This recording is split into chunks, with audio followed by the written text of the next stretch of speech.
نسأل الله عز وجل أن ينصرهم، ينصر المجاهدين في الشام وفي كل مكان، وأن يثبت أقدامهم وأن يسدد رميهم. شيخنا الدكتور شافي، الناس طبعا الأخبار هذه طبعا تحبها، لأن في النهاية إحنا مؤمنين كلنا جسد واحد. معنويات الجيش الحر البطل شلونها؟ معنويات الجيش من أراد أن يعرفها فلينتظر أيام إن شاء الله تعالى.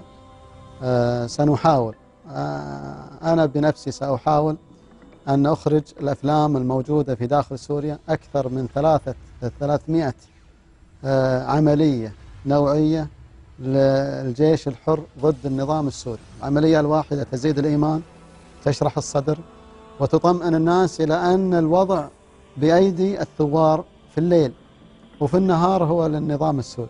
هذا أنا سمعته شيخ. نعم. سمعت أحد المجاهدين نفسه يكلمني. نعم. يقول النهار لهم.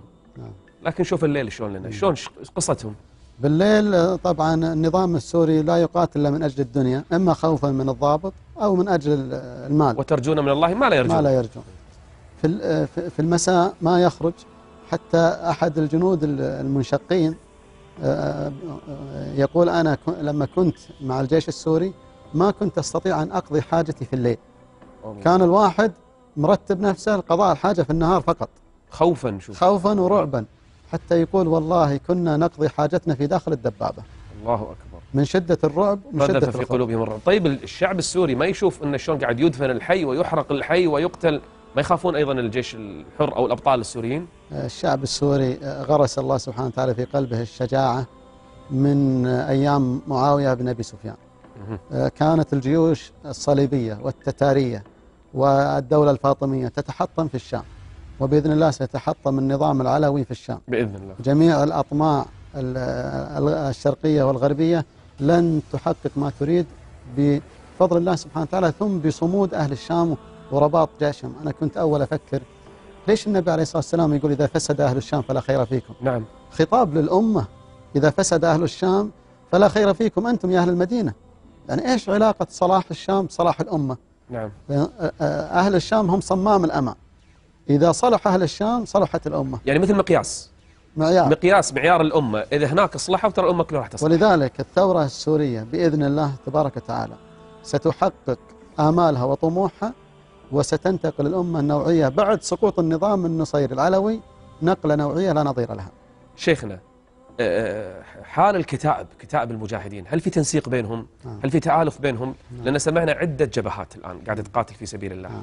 شنو وضعها؟ هو الجاري الآن عندنا 7 محافظات مشتعلة هي التي يحرص النظام على تحطيم الثورة، كسرها. نعم. شرقا دير الزور، وشمالا حلب وحماه وإدلب وحمص في الغرب، ودرعا في الجنوب، ودمشق في السنتر. هذه المناطق ال7 ما كان أحد يظن أنها تشتعل، اشتعلت كلها. كان في السابق مدن وقرى معينة، الآن ليس هناك قرية أو مدينة إلا وفيها أقل شيء كتيبة أو كتيبتين. الله أكبر. وصار في تنافس، القرية اللي ليس عندهم كتيبة أو كتيبتين يقولون يعني هذولاك أرجل منكم، الله ما تدافعون. أبطال والله. أبطال. انتقلوا من 3 أشهر إلى أن يكون هناك مجالس عسكرية في كل محافظة، مجلس عسكري تنتمي الكتائب إليه، له أمين سر، له رئيس مجلس إدارة، له لجنة مالية تجمع الأموال في هذا المكان وتوزع على حسب الحاجة. إذا لعل تأخير النصر فيه حكمة من رب العالمين. أنا قلت لهم يا أخوان ما تأخر النصر إلا لحكمة، وهي تنظيم الثورة السورية. يعني الآن تونس وليبيا ومصر واليمن رأس النظام سقط، لكن الهيكل لا زال موجود. نعم. النظام لا زال موجود، ولهذا لا زالوا بعضهم يعانون حتى إن شاء الله الله يعينهم. أنا قلت لهم إذا أنتم بفضل الله سبحانه وتعالى ثم بفضل هذا التنظيم والعمل والصدق سيسقط النظام كله بإذن الله عز وجل. شيخنا أنا مضطر أخذ فاصل، وأدري الفواصل كثيرة كثرت في هذه الحلقة.